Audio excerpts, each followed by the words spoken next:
আজকে বানাবো দই বড়া, সেই জন্য প্রথমে 1 চামচ ইস্ট পাউডার নিয়েছি। ভালো করে এবার ফাটিয়ে নিতে হবে। 1 চামচ নুন দিয়ে ভালো করে বিরির ডালটাকে ফেটিয়ে নিতে হবে। এবারে ভালো করে ফেটিয়ে নেওয়া হচ্ছে বিরির ডালটাকে।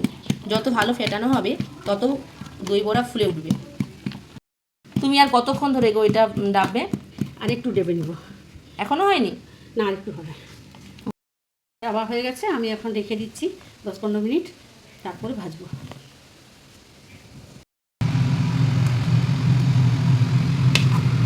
এটাকে ভাজবে, তাই তো?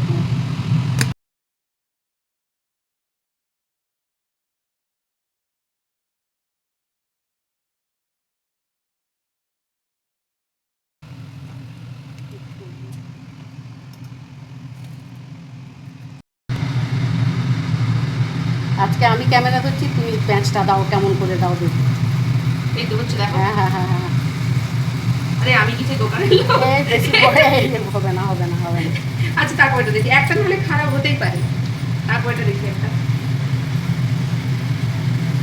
তাহলে তো হাই মাসুনি আমার হবে না গো। না না, আস্তে করে, হ্যাঁ একটু তুলে করো, তুলে করে দেখো এবার হয়েছে। হ্যাঁ, এই দেখো, হ্যাঁ। একবার কিন্তু ব্যর্থ হয়ে ছেড়ে দিইনি, হাল আমি ছাড়িনি। হায়, বলছি তুলে করো, ওটা ভাতটা তোলো। এবার হয়েছে। হ্যাঁ, ভাতটা তোলো। হাল ছাড়লে হবে না বন্ধু। ভাজা হয়ে গেলে জলে ভিজিয়ে তারপরে আবার তুলে শুকনো করে রাখতে হবে। আচ্ছা, আমি এবার তুলে নেবো এগুলো। জল থেকে তুলে রাখতে হবে। বাড়ির বানানো কি আর দোকানের মতো দেখতে হয়? মোটামুটি একটা হচ্ছে। মাসুমণি দই বড়া বানাবে বলে ঘরেই দইটা বসিয়ে রেখেছে। আর এই যে বড়াগুলো জলে ভিজিয়ে তারপর জল থেকে তুলে রাখা আছে।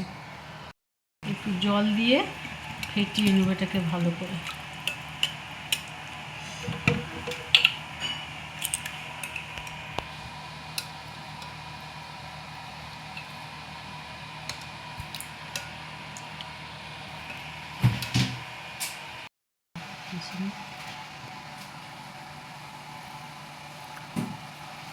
একদিকে ভালো হয়েছে, ওই যে তেলে ভাজা হয়েছে তেলটা জলে সব বেরিয়ে গেল, তাই না? আমাদের শরীরে তাতে তেলটাই গেল না।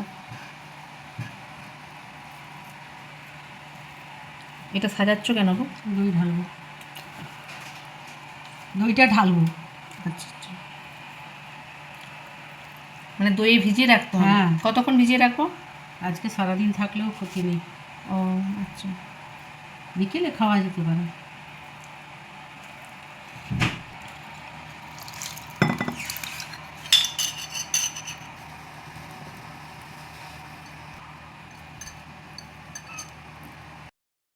এইভাবে দই দিয়ে ভিজিয়ে রাখতে হবে, তাই তো? বাবু, এখন আমি এটা খেতে পারি? না, বিকেলে খাবে। এটা কি গো? এটা দই বড়া, ও বিকেলে খাবে। ও,